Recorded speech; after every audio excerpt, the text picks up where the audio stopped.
This is Jamie Drummond for GoodFood Revolution. I am here with our old pal, winemaker, António Maçanita, who's joining us all the way from Portugal. How are you today, sir? Good. You, Jamie? Great, thank you very much. I'm all the happier for having tasted through 4 of your different properties located all over Portugal. And today we're going to be focusing upon one of them, talking about the terroir, the soils, and the grapes in this wonderful property here, which is actually a new property of yours, a new project. I've never tasted these wines before. Yeah. So tell us a little bit about what we have in front of us here. So this is my latest adventure. So it started in COVID times. We had a little bit more time to think with a good friend, Anto that is from there, and to speak about these 2 wines. Actually, although it's all Madeira archipelago, it's 2 islands, so Madeira Island and Porto Santo Island. Right. So I'll start with Porto Santo Island because it's very unique.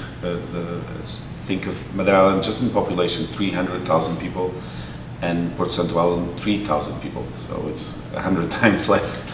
There are no mountains in Porto Santo, so because of that there is no rain. So they're very close. And Madeira is green, luscious, so if someone has seen images, because it has a lot of rain with humidity, it's fertile. Porto Santo, you can imagine more like a sensation of desertic, yellow, it's called the golden island, just you can get an idea. So the rainfall is very low, so 340 millimeters to 380. Oh, okay. So it's drier than any other region in mainland Portugal.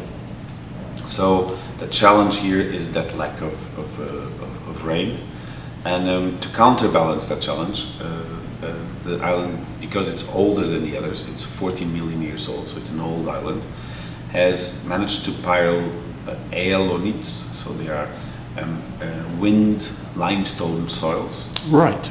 And that go up to 30 meters deep of limestone. And these are in very particular plots on the island, right? And so it's kind of think of it, it's kind of 2 hills with a valley. So the valley was filled like a tunnel of wind. Yep. So funny enough, because there is limestone, it's the only place where you can store water that can allow vineyards to survive.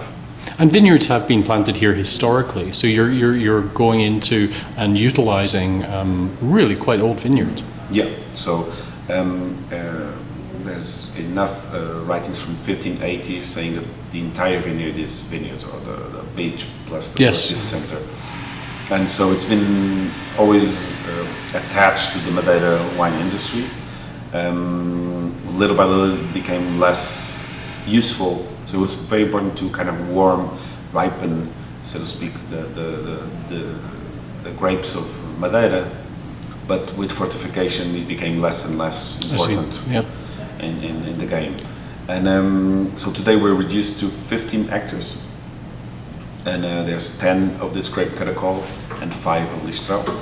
But think of, so we're an island, almost no rain, limestone, vineyards are planted close to the floor, so to be protected by strong winds.